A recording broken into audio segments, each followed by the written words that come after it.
కర్కాటక రాశి. కర్కాటక రాశి వారికి ఈ వారం అంత అనుకూలంగా లేదు.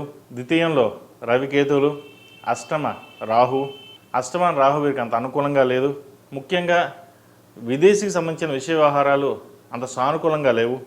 విదేశాల్లో ఉన్న వారికి ఉద్యోగం పోవడం కానీ, ఉద్యోగం కోసం ప్రయత్నిస్తున్న వారికి ఎంత ప్రయత్నించినా రాకపోవడం కానీ, సడన్గా డబ్బు నష్టం కావచ్చు, లేదా ఎక్కడొక్కడ డబ్బు పోవడం కానీ ఇటువంటివి జరుగుతుంటాయి. ముఖ్యంగా ధనం విషయంలో జాగ్రత్త వహించాలి. అదేవిధంగా వ్యయంలో గురువు వీరికి బలంగా ఉన్న అధిక వ్యయ సూచన కనిపిస్తుంది. మీరు ₹1 దాద్దాం అనుకుంటారు, ₹10 ఖర్చు అవుతుంది. అది ఎలా ఖర్చు అవుతుంది అని చెప్పలేం. అది ఇంట్లో కావచ్చు, బయట కావచ్చు, ఏదో విధంగా ఖర్చు అనేది అనుకోని ఖర్చు, మీరు ఊహించిన కూడా ఖర్చు. ₹1,00,000 పెట్టి ఏదైనా ఆభరణం కావచ్చు కొందాం అనుకుంటారు, కానీ 10 లక్షలు ఏదో విధంగా ఆరోగ్యరీత్యా కావచ్చు ఏదో విధంగా ఖర్చు అవుతుంది. ఈ విషయంలో జాగ్రత్త వహించండి. ప్రతిరోజు దక్షిణామూర్తి స్తోత్రాన్ని పఠించడం, దక్షిణామూర్తి రూపుని మెడలో వేసుకోవడం చెప్పదగినది. భాగ్యంలో శని అంత అనుకూలంగా లేదు, నిదానంగా సాగుతుంది. కష్టానికి తగిన ప్రతిఫలం చేద్దాకా వచ్చి చేజారిపే అవకాశం కూడా గోచరిస్తుంది. అయితే ఏదైనా సరే భగవంతుని ప్రార్థించుకొని మన పని మనం చేయడం చెప్పదగిన సూచన. గృహ సంబంధించిన వ్యవహారాలు కావచ్చు, భూమి సంబంధించిన వాహనం సంబంధించిన వ్యవహారాలు కావచ్చు, వీటి విషయంలో జాగ్రత్తలు వహించాలి. అదేవిధంగా సెల్ఫ్ డ్రైవింగ్ విషయం జాగ్రత్త వహించాలి. వాహనాలు నడిపేటప్పుడు, లాంగ్ డ్రైవింగ్ చేసేటప్పుడు డ్రైవర్ని పెట్టుకుని ముందుకు వెళ్ళండి.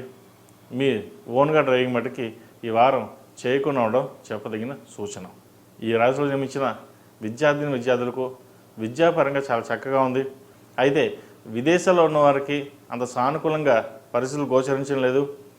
రావాల్సిన సీట్ రాకపోగా కాస్త నిరాశ పరచడం, లేదా స్నేహితుల వల్ల కావచ్చు, ఇతరులు కావచ్చు, ఎవరి మాట నమ్మకుండా ఇంట్లో చెప్పిన పెద్దవాళ్ళ మాటలు విని వాళ్ళ ముందుకు వెళ్ళినట్టయితే మంచి ఫలితాలు ఉంటాయి. సొంత నిర్ణయాలు పనికిరావు.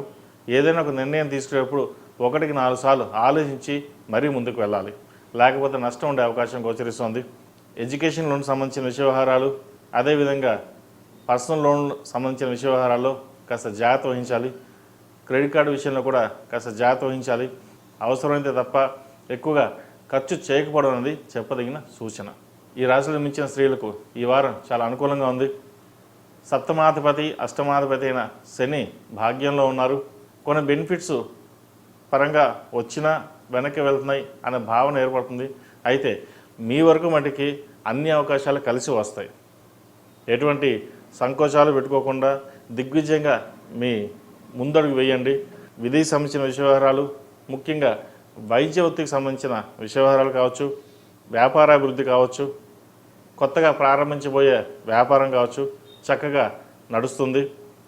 మీ మనస్సంకల్పం సిద్ధిస్తున్నట్టుగా అందరి మాటలు తీసుకుని ఫైనల్గా మీరు ఒక డెసిషన్ వచ్చి ఆ నిర్ణయాన్ని కట్టుబడి ముందుకు వెళ్ళండి. తద్వారా మంచి ఫలితాలు ఉంటాయి.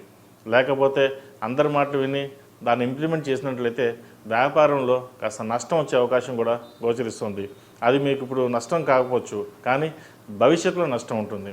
ఎప్పుడైనా సరే వ్యాపారం స్టార్టింగ్లో అంతా బాగానే ఉంటుంది, కానీ ఇప్పుడు తీసుకున్న నిర్ణయాలు భవిష్యత్తులో ఇబ్బంది పెట్టే విధంగా గోచరిస్తుంది. కాబట్టి వాటి విషయం జాగ్రత్త తీసుకోండి. అదేవిధంగా ఆరోగ్య రీత్యా మటుకి కాస్త జాగ్రత్త తీసుకోవాలి. అష్టమ రాహు వీరికి అంత బలంగా లేదు. అష్టమంలో రాహు చాలా తక్కువ బిందువులతో ఉన్నారు. కాబట్టి సెల్ఫ్ డ్రైవింగ్ విషయంలోనూ, ఆరోగ్య విషయంలోనూ చాలా వరకు జాగ్రత్తలు తీసుకోవాలి. ఈ రాశిలో జన్మించిన వారు ప్రతిరోజు ప్రతినిత్యం గణపతి స్వామివారికి జిల్లేడు వత్తులతో దీపారాధన చేయడం. ఈ గణపతి నవరాత్రులు ప్రారంభం కాబోతున్నాయి కాబట్టి ప్రతిరోజు ప్రతినిత్యం గణపతి స్వామివారికి గకారక అష్టోత్తరంతో గరికతో పూజించేయడం చెప్పదగిన సూచన. ఈ రాశిలో జన్మించిన వారికి కలిసి వచ్చే సంఖ్య 7, కలిసి వచ్చే రంగు తెలుపు. ఏదైనా పని మీద బయటకు వెళ్ళేటప్పుడు బుధవారం కానీ శుక్రవారం అడిగిన వెళ్ళండి, మంచి ఫలితాలు సంప్రాప్తిస్తాయి.